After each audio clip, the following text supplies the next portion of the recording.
Assalamualaikum warahmatullahi wabarakatuh. Bismillah, wassalatu wassalamu ala Rasulillah Muhammad ibn Abdillah wa ala alihi wa sahbihi wa man wala wa man tabi'ahum bi ihsanin ila yaumil qiyamati wa ba'du. Fa inna asdaqal hadithi kitabullah wa khairal hadi Muhammadin sallallahu alaihi wasallam. Wa syarrul umuri muhdatsatuha fa inna kulla muhdatsatin bid'atun wa kulla bid'atin dhalalatun wa kulla dhalalatin finnar. Alhamdulillah di hari Arafah ini, enggak tahu versi siapa ya. Versi Saudi ya. Di Saudi ini adalah hari Arafah. Besok ya, kalau Saudi itu sudah Idul Adha ya. Kalau di Indonesia, jadi kalau Idul Fitri itu nih ya, kalau Idul Fitri itu biasanya itu ya, perbedaan pendapat di Indonesia. Kalau Idul Fitri itu biasanya itu antara MUI dengan Muhammadiyah. Kalau ini antara MUI, Muhammadiyah sama Saudi gitu ya. Karena ya Muhammadiyah kebetulan ya bareng dengan pemerintah Saudi ya. Yang mana yang betul? Apakah sekarang ini Shaum Arafah? Ya, Shaum Arafah apakah berkaitan dengan wukuf di Arafah atau Shaum Arafah berkaitan dengan waktu 9 Zulhijjah? Karena antara wukuf di Arafah dengan 9 Zulhijjah adalah dua hal yang berbeda. Ya. Kalau wukuf di Arafah sudah pasti terjadi tanggal 9 Zulhijjah versi Saudi. Kalau Shaum Arafah, shaum yang dilaksanakan pada tanggal 9 Zulhijjah, bisa jadi harinya sama dengan pemerintahan Saudi, bisa jadi beda. Ya, karena tanggal 1 Zulhijjah setiap negara tentu berbeda-beda karena posisi bulan baru setiap negara berbeda-beda. Makanya ya kemarin tanggal 1 Zulhijjah kemarin ya ulama lokal kita, ulama Indonesia memutuskan ya kalau ya tanggal 1-nya hari ini berarti Idul Adha-nya hari Kamis, berarti 9 Zulhijjahnya hari Rabu, berarti Shaum 9 Zulhijjahnya hari Rabu. Gitu ya. Oke. Yang betul yang mana? Bisa jadi dua-duanya benar, bisa jadi dua-duanya salah. Ya, silakan pilih yang mana aja. Nanti sama seperti yang akan kita bahas. Yang disembelih itu Nabi Ismail atau Nabi Ishak. Ini argumentasinya dua-duanya kuat loh. Bahkan mayoritas sahabat itu katanya lebih memilih berpendapat kalau yang disembelih itu adalah Nabi Ishak. Kalau kita taunya yang disembelih itu Nabi Ismail, tapi ternyata di sini disebutkan di tafsir Al-Qurtubi argumen tiap kelompok Nabi Ishak malah, gitu ya. Baik, tema kita hari ini adalah mengenai ya berkurban. Karena kalau berkorban atau jadi korban udah sering kita ya. Nah, tapi kalau berkurban kita jarang gitu ya. Nah, kurban judulnya adalah kurban ya, kisah kurbannya Nabi Ibrahim. Tapi sebelum membahas mengenai bagaimana sih teknis Nabi Ibrahim menyembelih anaknya itu gitu ya. Kok bisa disimsalabim berubah gitu ya. Si anaknya itu berubah jadi kambing gitu ya. Berubah jadi kambing. Anaknya jadi geser ya. Gitu ya. Pakai jurus ninja ya, Kuchiyose no Jutsu gitu ya. Pindah gitu ya. Nah, yang disembelihnya kambing. Terus ya kalau kita lihat ke cerita-cerita dari kitab-kitab tafsir, ya tafsir Khazin, tafsir Jalalain, misalkan dengan hasyiah-hasyiahnya, ya itu nanti diceritakan ya beberapa versi ya. Tapi sebelum ke situ kita lihat dulu kurban itu apa? Ya, kurban. Kalau di Indonesia itu ada kur, ada kor. Ya, ada kur, ada kor. Kalau korban di Indonesia, ya, di Indonesia kalau korban itu kan biasanya itu kecelakaan, ya enggak? Korban kecelakaan, korban perasaan, gitu ya. Apa korelasi antara kurban korban dengan kerabat? Itu kalau dalam bahasa Arab sama loh.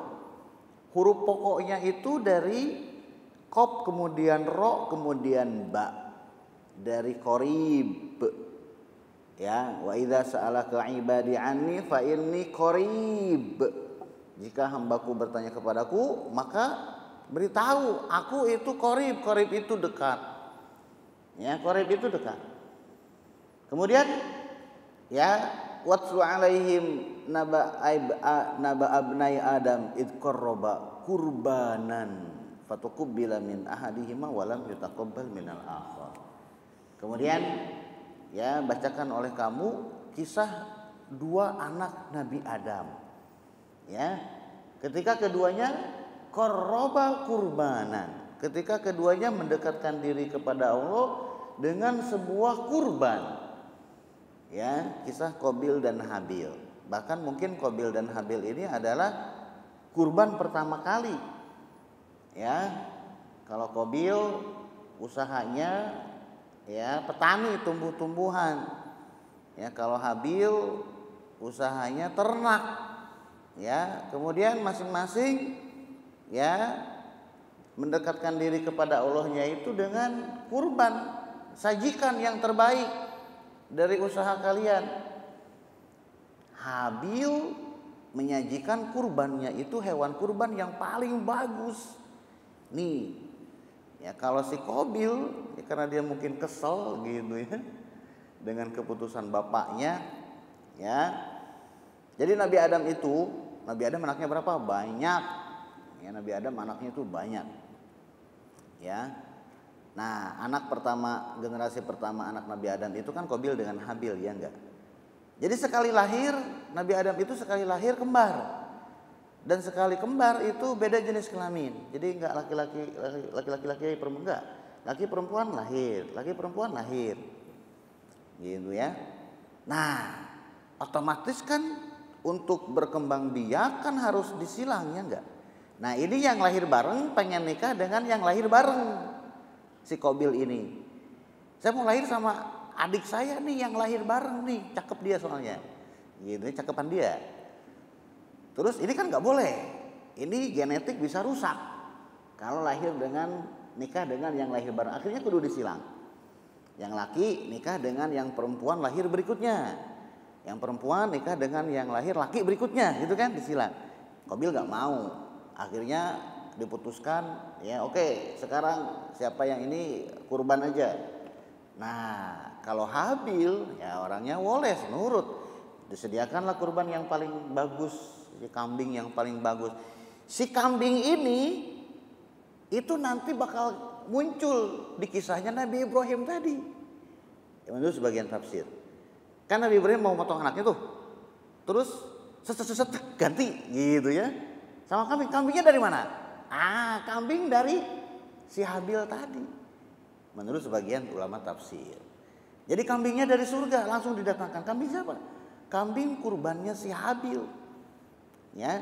Nah, kalau si Qabil kurbannya itu tumbuh-tumbuhan, buah-buahan yang sudah busuk. Ya, yang diterima yang mana? Yang diterima yang dimakan api.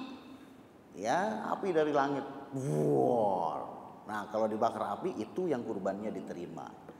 Akhirnya dibunuh dan seterusnya seperti yang kita ketahui ya. Jadi kurban pertama kali itu dari sejak zaman Nabi Adam. Ya, sejak zaman Nabi Adam itu sudah ada ibadah kurban. Terus korban. Nah, datang ke Indonesia jadilah korban Ya, jadi korban, korelasinya apa? Korban kecelakaan. Kenapa dia disebut korban kecelakaan? Karena dia dekat di tempat terjadinya kecelakaan. Ya. Kalau jauh dari tempat terjadinya kecelakaan jadi korban enggak? Ya enggak. Terjadi kecelakaan terus dia dekat kena, ya itu korban. Ya. Korban perasaan. Ya karena terlalu dekat sih, gitu ya. Terlalu dekat sih, ya jangan terlalu dekat. Jadi korban ntar, gitu ya. Jadi korban itu dari kata korib, korib itu dekat. Kemudian di Indonesia itu ada karib, kerabat, sama. Karib kerabat itu adalah orang-orang yang dekat. Jadi kurban itu artinya adalah, jadi tujuan dari kurban itu apa? Lan yanalallaha luhumuha wala dima'uha walakin yanaluhu taqwa minkum. Ketika kita berkurban, ya kita mungkin tidak menunaikan haji tahun ini, ya karena ibadah haji itu murni undangan dari Allah, rezeki, ya nggak daftar, saya nggak daftar, nggak cicilan nggak. Tapi kalau Allah berkehendak bisa jadi dia haji lewat jalur orang dalam, ya langsung diundang sama kerajaan Saudi. Ada jalur undangan. Jadi pemerintah Saudi itu punya jatah undangan. Ya, jamaah haji undangan tahun ini sekian, itu nanti dihubungi, Anda terpilih untuk jadi undangan haji, bla bla bla bla, siapkan dan seterusnya, berangkat. Nggak kepikiran dia. Haji, umroh itu adalah undangan, ya. Nah, kemudian ya ketika jadi kurban itu seperti itu ya. Nah, kemudian ya dari kata kurban ini ya, kemudian kita ke kisah Nabi Ibrahim dulu sebelum ya Nabi Ibrahim kurban anak, berarti kan nikah dulu ya. Ini ceritanya panjang. Nabi Ibrahim itu dari semenjak masih muda itu sudah militan ya. Jadi Nabi Ibrahim ini bahkan bisa dikatakan cara berpikir ya. Mana nih? Halo. Habis nih baterainya. Titit. Bahkan dikatakan cara berpikir Nabi Ibrahim itu adalah ya cara berpikir yang diikuti oleh orang-orang setelahnya. Nabi Ibrahim mencari Tuhannya seperti apa. Jadi enggak ujuk-ujuk paham Tuhan, enggak, dia ngelihat fenomena alam. Kemudian setelah beliau ya yakin bahwasanya fenomena masyarakatnya itu salah, kemudian beliau mulai memberontak terhadap kondisi masyarakat. Ketika itu Nabi Ibrahim tinggalnya itu di Irak. Nabi Ibrahim tinggalnya di Irak. Kebudayaan Irak ketika itu mungkin, peradaban Irak ketika itu mungkin Babilonia. Ya, rajanya Raja Namrud ya. Kemudian seperti yang sudah kita ketahui, Nabi Ibrahim menghancurkan patung-patung, disisain patung yang gede dikalungin kampak. Kemudian orang-orang yang melakukan hari raya balik lagi ke kampungnya, ngelihat patung-patungnya hancur. Ya, kemudian yang tersisa di kampung cuma Nabi Ibrahim doang. Jadi mereka itu hari rayanya itu keluar semua, pindah ngerayainnya tuh di sebuah tempat yang luas. Kampungnya ditinggalin. Nah, Nabi Ibrahim itu diajak juga sama bapaknya. Ayo kita berangkat. Nabi Ibrahim itu sambil ngelihat ke langit itu ya, fanazara nazratan fin nujum faqala inni sakim. Nabi Ibrahim mengatakan, aduh saya lagi sakit nih, gitu ya. Saya lagi sakit nih. Bohong enggak? Enggak, sebetulnya itu saya bakal sakit gitu ya. Kemudian akhirnya ya udah deh nggak usah ikut. Ya, yang lain berangkat, Nabi Ibrahim nggak berangkat karena pura-pura sakit. Habis itu dihancurin semuanya. Pas balik kaget, ini siapa yang hancurin? Tuhan kita, Tuhan dihancurin ya. Kemudian mereka ingat, oh ada yang nggak ikut, ya. Oh bahkan si anak yang nggak ikut ini dia hari-hari biasa jelek-jelekin patung. Apaan kalian nyembah patung nggak bisa? Pas hari raya nggak ikut, semakin mencurigakan.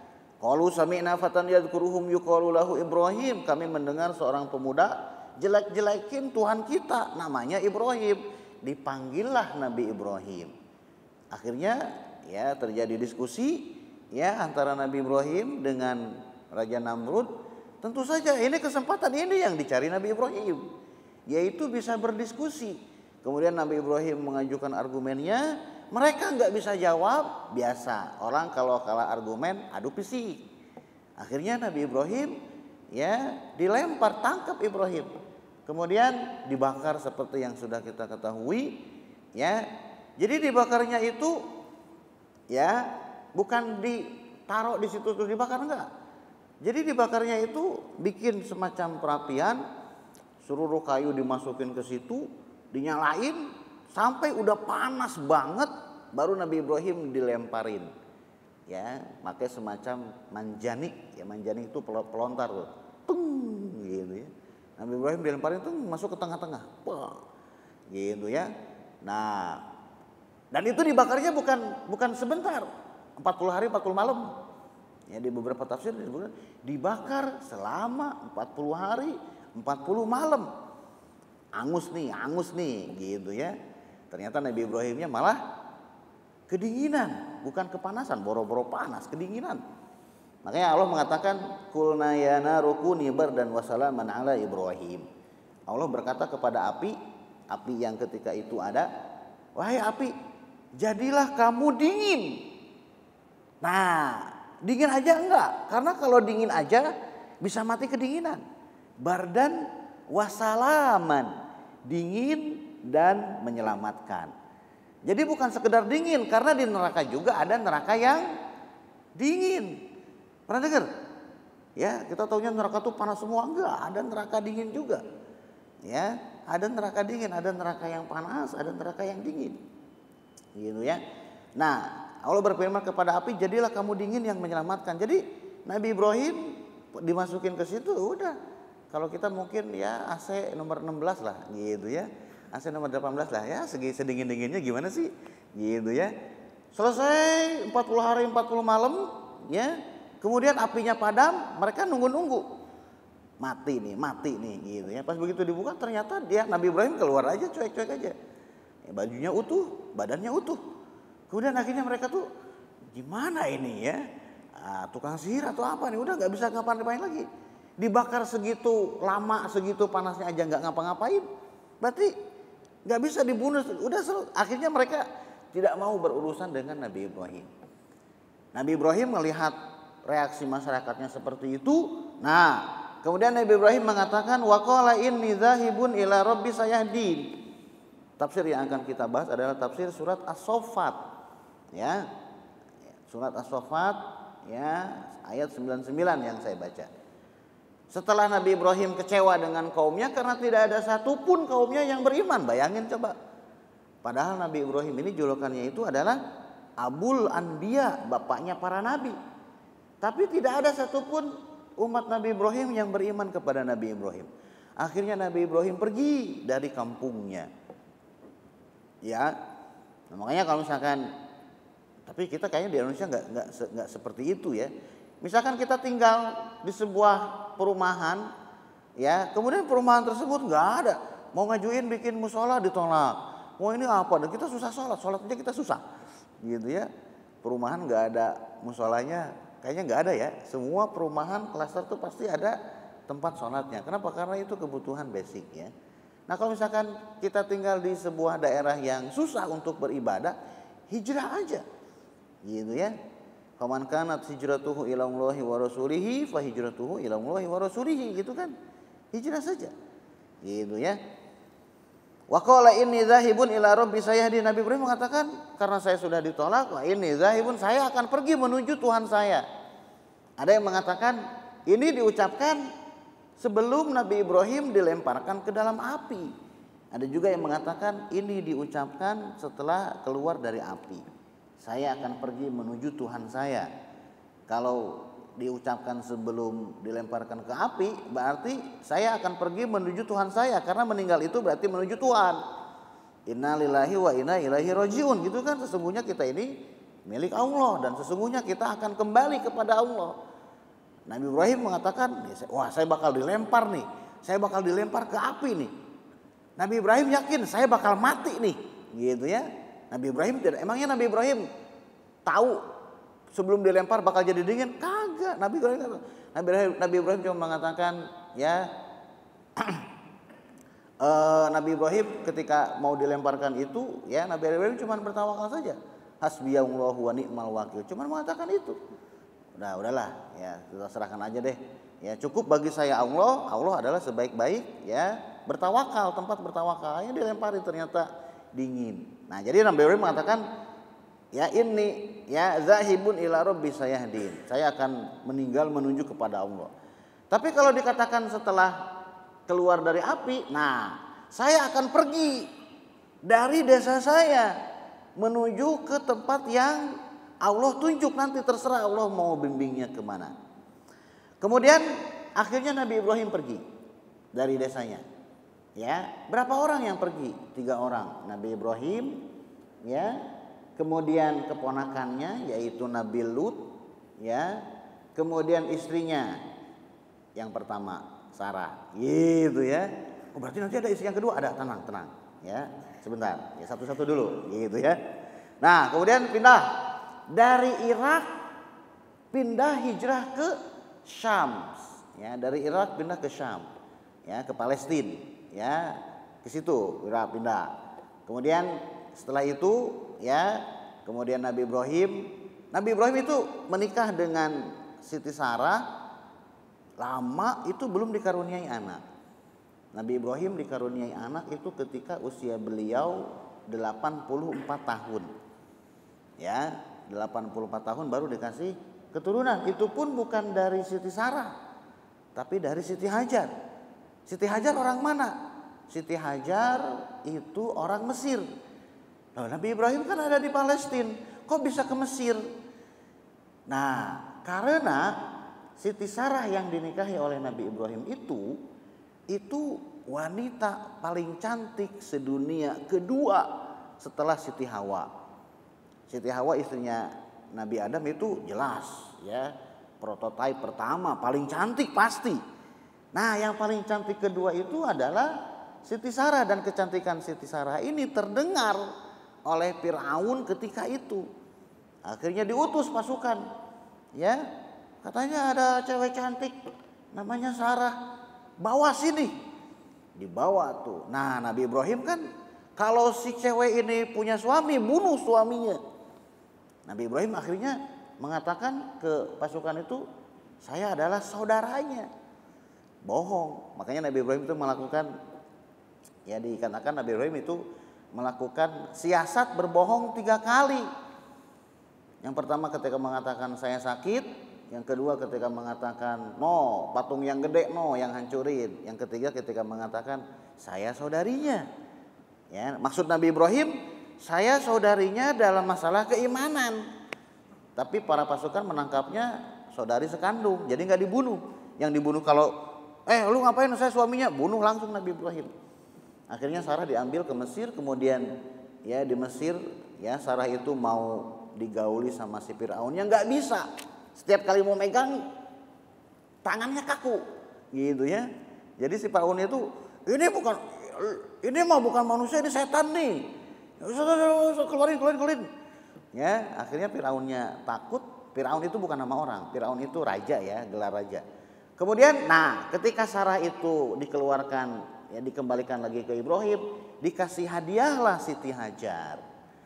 Ya, jadi Siti Hajar itu hadiah dari Raja Mesir. Oke. Siti Hajar ketika itu posisinya adalah sebagai budak perempuan. Kemudian dikasih Siti Hajar, kemudian pulang lagi kembali ke Palestina. Nah, di Palestina baru karena melihat sudah 80 tahun lebih belum punya anak, akhirnya Siti Sarah mengizinkan ya Nabi Ibrahim untuk menikahi Siti Hajar. Kemudian nikah dengan Siti Hajar, ya. Nah, setelah nikah dengan Siti Hajar, kemudian Nabi Ibrahim ya berdoa, Rabbi habli minas solihin fabasyarnahu bigulamin halim. Ya Rabb, wahai Allah, ya, berikan kepadaku ya anak yang soleh, ya, berikan kepada saya anak yang soleh. Ya, kemudian fabasyarnahu bigulamin halim. Kemudian kami beri Nabi Ibrahim kabar gembira dengan seorang anak yang penyayang. Ya. Nah, anaknya dari siapa? Nah, kalau Ismail dari Siti Hajar, ya, kalau Ishak dari Siti Sarah. Ya, jadi bukan satu ibu, enggak. Nabi Ismail dengan Nabi Ishak itu beda ibu. Gitu ya. Nah, dari Nabi Ishak itu nanti turun temurun jadi Bani Israel. Nabi Ibrahim, Nabi Ishak, Nabi Yakub, Nabi Yusuf, terus Nabi Musa, terus Nabi Isa terakhir. Selesai. Kalau dari Nabi Ismail, terus Nabi Muhammad.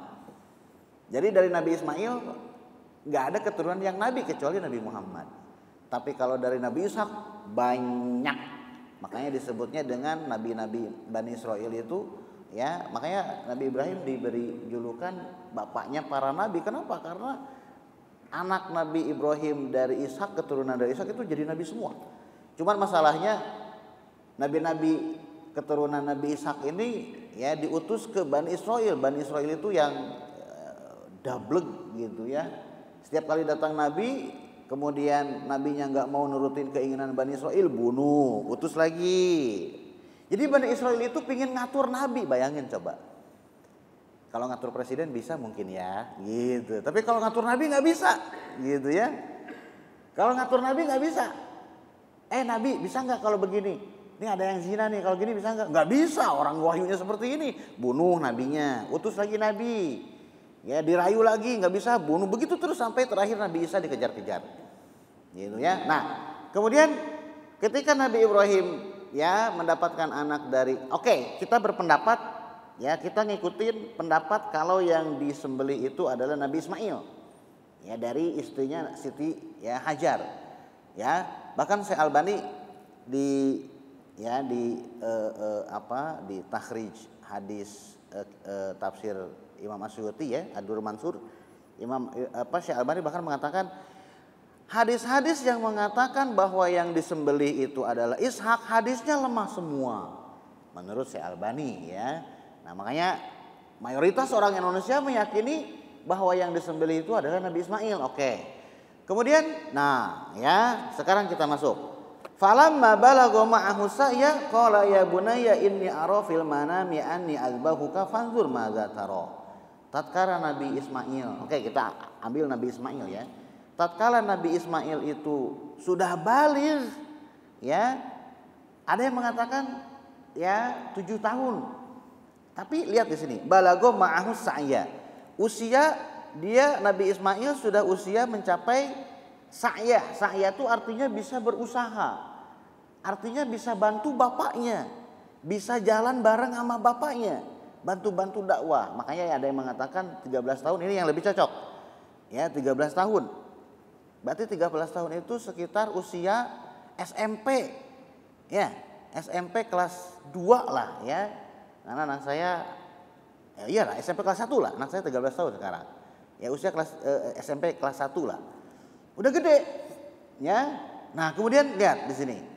Ya, tiba-tiba Nabi Ibrahim itu ya dengan perjalanan spiritualnya mulai dari semenjak muda, dari sejak muda itu sudah pengen dakwah, sampai dakwahnya itu lawan raja sejak muda nih, lawan Namrud. Kemudian terus akhirnya nikah, punya anak, kan yang namanya dakwah pengen dong kita itu punya murid. Ya, seorang dai kalau dia tidak punya keinginan untuk ya mengkaderisasi, maka dakwahnya akan terputus. Kader yang paling utama tentu saja anak. Ya, Nabi Ibrahim itu menginginkan anak itu kenapa? Karena sudah 80 tahun lebih nggak dikasih juga.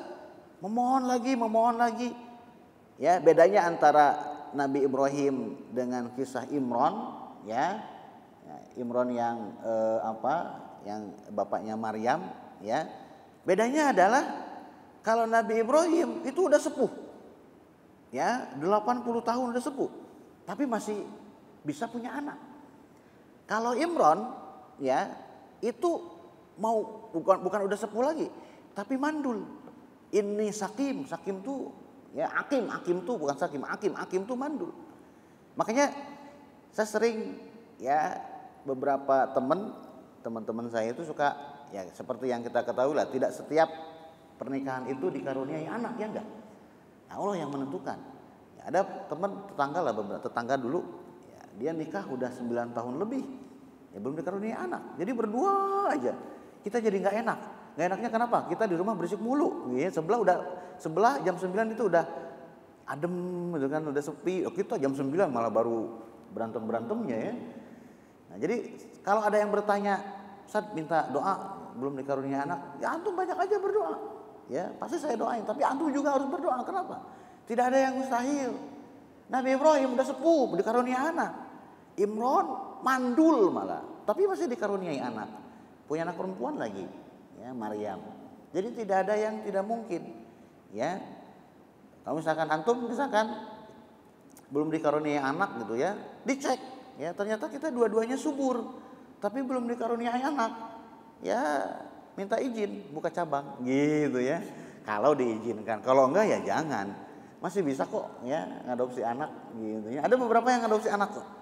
Ya, saya punya kenalan lagi satu lagi sama nikah udah lama belum dikarunia anak, akhirnya ngadopsi anak. Ngadopsi anak dari anak tersebut masih bayi merah. Sekarang anaknya udah gede. Ya dari bayi merah diadopsi karena orang tuanya nggak kuat ngurusin, diadopsi sama teman suami istri sampai sekarang udah gede anaknya. Jadi masih banyak cara. Ya tujuan dari pernikahan itu, tujuan utamanya itu bukan untuk punya anak sebetulnya, itu bonus. Tujuan dari pernikahan itu adalah menjaga diri dari fitnah, ya fitnah lawan jenis. Kalau udah nikah kan bebas, gitu ya. Nah kemudian ya pas lagi sayang-sayangnya usia udah sepuh, nunggu-nunggu anak mau dikaderisasi jadi murid, dikasih anak, sayang banget. Terus pas begitu 13 tahun, nah lihat di ayat yang lain Allah itu mengatakan wattakhadallahu Ibrahim khalila, gitu kan? Allah menjadikan Nabi Ibrahim itu sebagai khalil. Ya, jadi tingkatan rasa cinta itu kan kita taunya tuh rasa cinta itu mahabbah, gitu kan? Rasa cinta itu taunya tuh mahabbah, enggak ada yang lebih tinggi dari mahabbah, yaitu khullah. Ya, orang yang dicintainya itu khalil. Makanya Nabi Ibrahim julukannya lagi adalah Khalilur Rahman. Nah, khalil itu rasa cintanya lebih tinggi daripada sekedar mahabbah. Ya, kalau mahabbah orangnya disebutnya habib. Kalau khullah orangnya disebutnya khalil. Nah, Nabi Ibrahim ini ketika Nabi Ibrahim diangkat jadi nabi dan rasul, Allah menjadikan Nabi Ibrahim itu sebagai khalil. Nah, tapi ternyata ketika Nabi Ibrahim dikaruniai anak yang udah ditunggu-tunggu, nah rasa cintanya ini takutnya berubah. Diteslah oleh Allah. Mana yang lebih kamu cintai, Allah atau anak? Ya, bayangin kalau kita dites kayak gitu nggak bakalan kuat. Ya, dijamin. Kita udah nunggu-nunggu anak. Pas begitu nunggu anak, dapat anak, ternyata anaknya minta meninggal atau apa, itu sakit hati banget. Nabi Ibrahim tuh bukan kecelakaan, bukan apa, tapi disembelih. Ya, itu untuk ngetes Nabi Ibrahim karena Allah menjadikan Nabi Ibrahim sebagai khalil. Harusnya rasa cinta Nabi Ibrahim kepada Allah itu ya murni, lebih di atas segalanya. Ketika Nabi Ibrahim punya anak, nah mulai lebih cinta dengan anaknya. Iyalah manusiawi. Manusiawi enggak manusiawi, tapi Nabi dan Rasul itu harus di luar batas-batas kemanusiaan. Rasa cintanya harus di luar batas-batas kemanusiaan. Ujiannya juga di luar batas kemanusiaan. Manusia normal enggak ada. Ya, yang ujiannya itu nyuruh nyembelih anak enggak ada. Cuma Nabi Ibrahim doang. Selain Nabi Ibrahim itu enggak ada lagi. Makanya Nabi Ibrahim itu salah seorang dari Rasul ulul azmi, ya enggak? Ya, Nabi Muhammad, Nabi Isa, Nabi Musa, Nabi Ibrahim, Nabi Nuh. Dari 5 Rasul ulul azmi ini yang paling utama siapa? Tentu Rasulullah. Nah, di bawahnya Rasulullah kemudian Nabi Ibrahim. Ya, nah kemudian Nabi Ibrahim tuh bermimpi. Ya, bilang ke anaknya, bayangin coba. Kita nggak kasih tahu ke anaknya. Nak, ya besok kamu ya masuk pesantren nggak boleh main HP, nggak ada uang jajan. Anaknya nangis, gitu ya. Ini mah bukan kayak gitu. Nah, tadi malam bapak bermimpi nyembelih kamu. Fanzur madza taro. Coba gimana pendapat kamu? Bayangin coba, nanya pendapat anaknya. Gitu ya. Nah, ada yang mengatakan mimpi pertama kali Nabi Ibrahim itu tanggal 8 Zulhijjah. Ya, mimpi pertama kali, hari Tarwiyah. Kenapa? Karena diperlihatkan pada tanggal 8 Zulhijjah, makanya disebutnya itu Tarwiyah. Kemudian tanggal malam tanggal 8. Malam tanggal 9 takutnya ragu-ragu, mimpi lagi yang kedua. Mimpi lagi yang kedua. Akhirnya yakin, ya ini berarti mimpi beneran. Karena mimpi para nabi itu adalah wahyu. Nabi Muhammad sebelum diangkat jadi nabi dan rasul itu bermimpi selama 6 bulan. 6 bulan sebelum Iqra bismi rabbikal ladzi khalaq, Nabi Muhammad itu selama 6 bulan itu mimpinya sama semua. Yaitu mimpi melihat ya matahari terbit. Ya, mimpinya selalu itu. Nah, itu tuh ya makanya ya Rasulullah SAW mengatakan mimpi para nabi itu adalah ya 1/46 dari kenabian. Ya, karena masa kenabian Rasul itu adalah 13 tahun ya. Jadi seperti itu. Nah, mimpi yang kedua itu malam tanggal 9. Ya, tanggal 9 Zulhijjah. Akhirnya Nabi Ibrahim tahu ya, tahu bahasa Arabnya itu adalah Arafah. Arafah itu tahu. Akhirnya Nabi Ibrahim tahu, oh ini berarti mimpi, berarti ini wahyu. Nah, makanya tanggal 9 disebutnya hari Arafah. Kemudian tanggal 10 disembelih. Tanggal 10 itu disembelih. Makanya tanggal 10 disebutnya dengan Yaumun Nahar. Nahar itu hari penyembelihan, ya. Kemudian ya satajiduni qala ya abatif almatu maru satajiduni insyaallahu minas sabirin. Kemudian anak dan bapak ini dua-duanya klop imannya nomor 1. Kadang bapaknya beriman, anaknya kagak. Kadang anaknya beriman, bapaknya kagak. Nah, ini anak sama bapak imannya bisa dikatakan sama-sama kuat. Yang nggak kuat siapa? Ibunya. Gitu ya. Yang nggak kuat siapa? Ibunya. Makanya setan itu ngegodain ibunya dulu. Ya. Ketika setan ngelihat, wah Ibrahim nggak bisa digoda, anaknya sama, ya akhirnya yang digoda itu ibunya.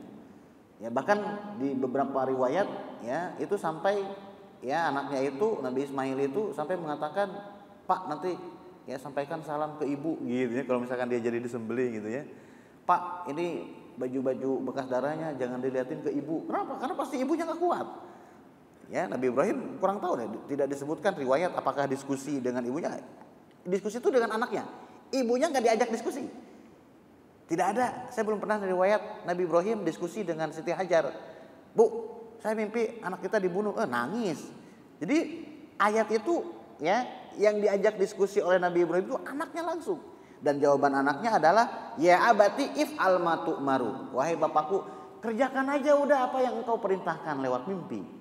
Satajiduni insyaallahu minas sabirin. Engkau akan mendapatiku insyaallah termasuk dari bagian orang-orang yang bersabar. Kemudian falamma aslama watallahu lil jabin, tatkala keduanya sudah berserah diri, tunduk dengan perintah, kemudian dibawa. Ya, dibawa katanya tempat penyembelihannya itu di Mina. Dari Palestina dibawa sampai ke Mina. Palestina di utara dibawa sampai ke Mekah, ya sampai ke Mina di situ. Watallahu lil jabin. Kemudian karena udah siap, kemudian ya jabin itu ini nih, ya jabin itu ada di sini di pinggir ya. Watallahu lil jabin. Kemudian anak ini sama Nabi Ibrahim ya digulingin. Kayak gimana sih kalau kambing mau disembelihin ya? Berdiri nggak kambingnya? Enggak kan? Diapain? Ditidurin ya kan? Nah si kambingnya itu ditidurin. Nah seperti itu Nabi Ismail tuh, ya. Kemudian ya hampir disembelih itu. Nah kemudian di tafsir yang lain disebutkan ya, dialog antara bapak dengan anak ini. Jadi pas begitu udah ditidurin gitu ya, udah siap semuanya, anaknya itu bilang, Pak tajemin pisaunya ya biar gak sakit. Kemudian Pak ya jangan lihat ke wajah saya, nanti bapak kasihan. Jadi anaknya tuh ngasih tahu, nguatin bapaknya. Di tafsir yang lain disebutkan ya, di Hasyiah Asawi dan di tafsir Khazin misalkan. Kurang tahu nih benar apa enggak, tapi setidaknya kita ada gambaran. Jadi enggak langsung asal enggak, tapi pasti ada dialog dulu. Pasti ada dialog antara bapak dengan anak yang mau disembelih ini. Ya. Nabi Ibrahim sisi kemanusiawiannya pasti ada. Ya, makanya anak tuh sampai bilang, "Ikat, Pak, ikat saya." Ya, kaki saya diikat biar saya enggak berontak. Seperti itu. Ya, akhirnya nguat-nguatin diri. Nabi Ibrahim tuh di riwayat itu bahkan disebutkan hampir-hampir nangis gitu ya. Terus kasih tahu nanti kalau udah selesai titip salam sama ibu gitu ya. Terus bajunya jangan diliatin ke ibu gitu kan, nanti ibu nangis dan seterusnya. Wah anak soleh banget ya. Ya Allah.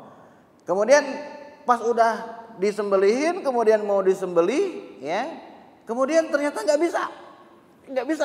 Ya, padahal itu udah diasah ya. Ternyata nggak bisa. Ya, kemudian dicoba lagi ternyata nggak bisa. Ada riwayat yang mengatakan ya lehernya dilapisi tembaga. Allah ngutus tembaga, jadi nggak bisa dileherin.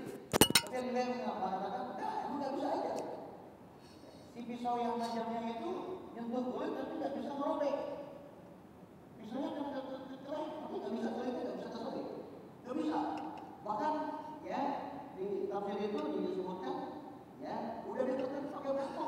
Gitu, kayak main pisau nggak bisa pakai batu, ya. Nggak bisa juga. Akhirnya ya di tafsir itu tadi di Asia ya asal dengan kebutuhan mati ya.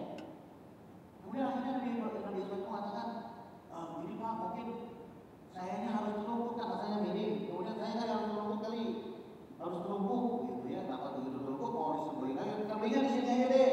Kalau di sini nggak bisa, ya terlumpukin saya, sembelihnya dari sini aja.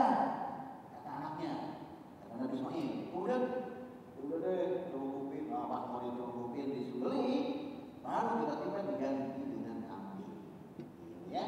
Kemudian wanadainahu an ya Ibrahim. Nah, ketika mau disembelih itu yang kedua kalinya, yang pertama kali.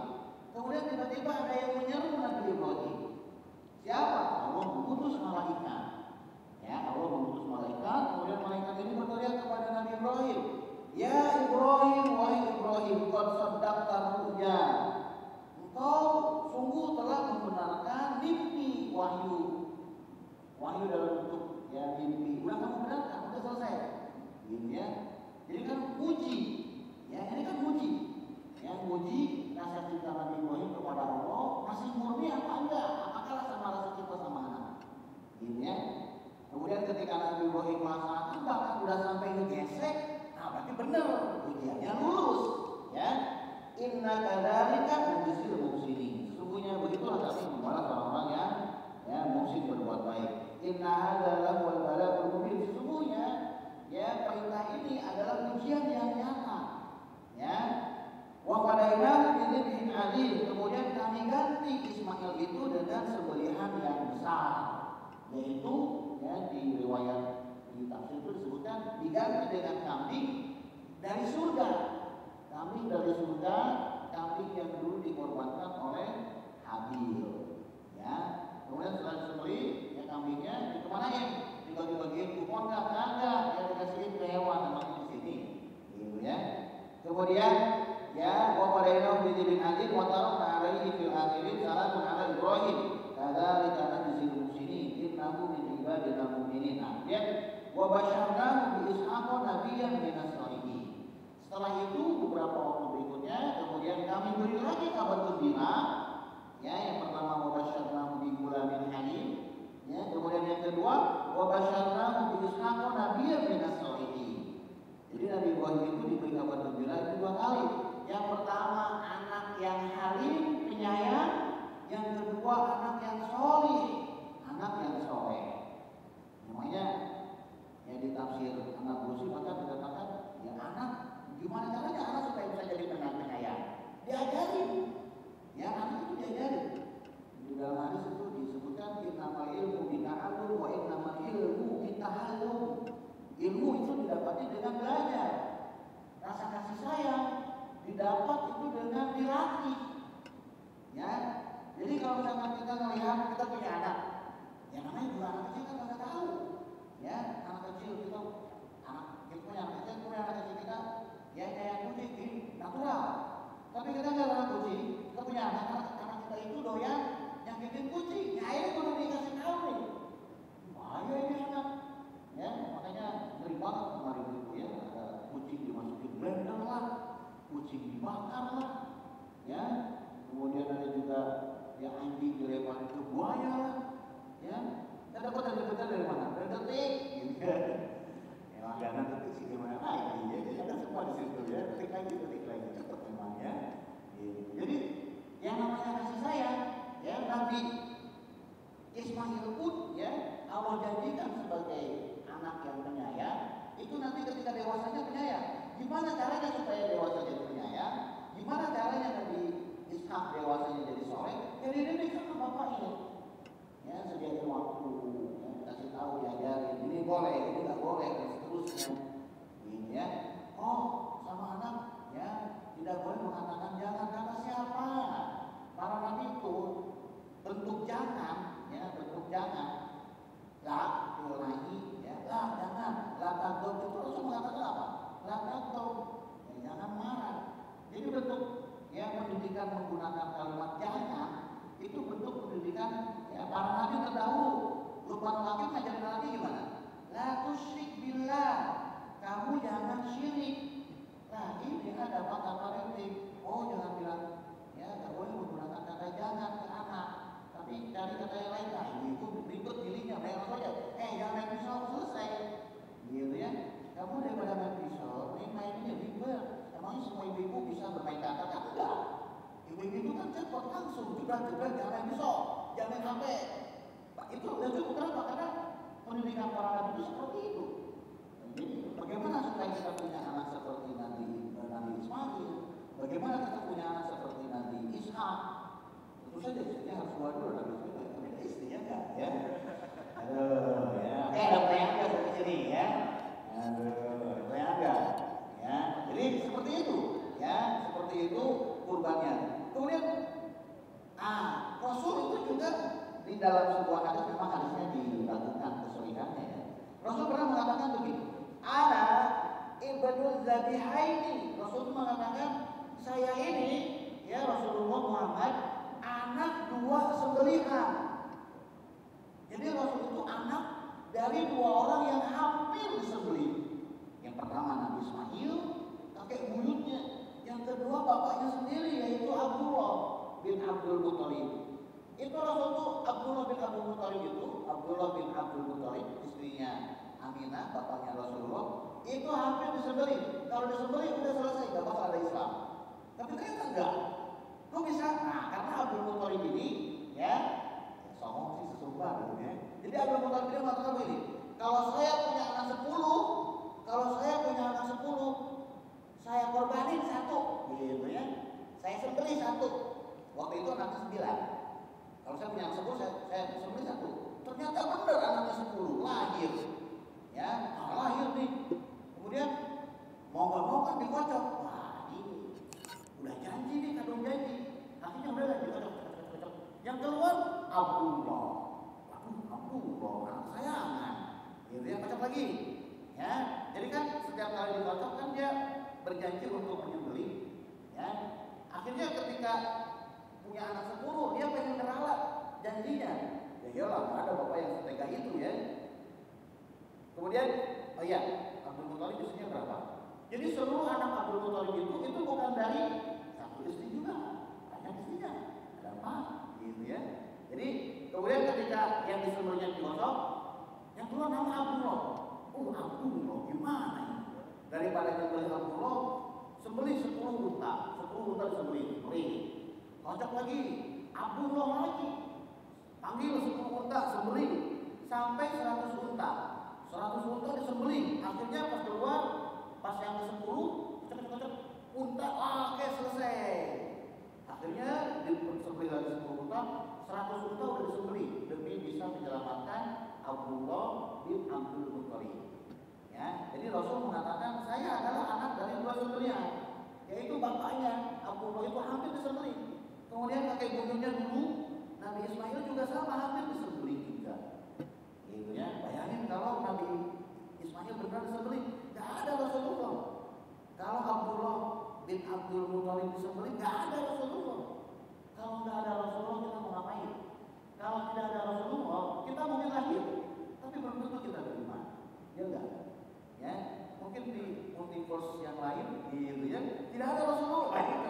Ya, kalau kita lahir di multiverse yang tidak ada Nabi Muhammad gimana coba? Gitu ya. Untuk kita lahirnya di dunia ini ya, yang ada Rasulullahnya. Sallallahu alaihi wasallam. Ada pertanyaan enggak?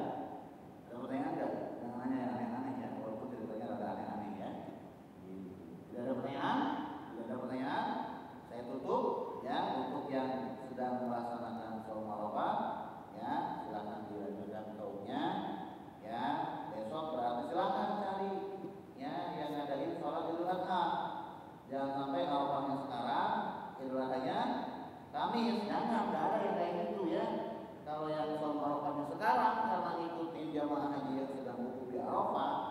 Tapi cari tempat yang mulai booking, tempat yang ngadain Idul Adha besok. Ya. Gitu. Kalau yang saum Arafahnya besok, ini mayoritas banyak. Untuk mengetahui mana yang saum, mana yang enggak,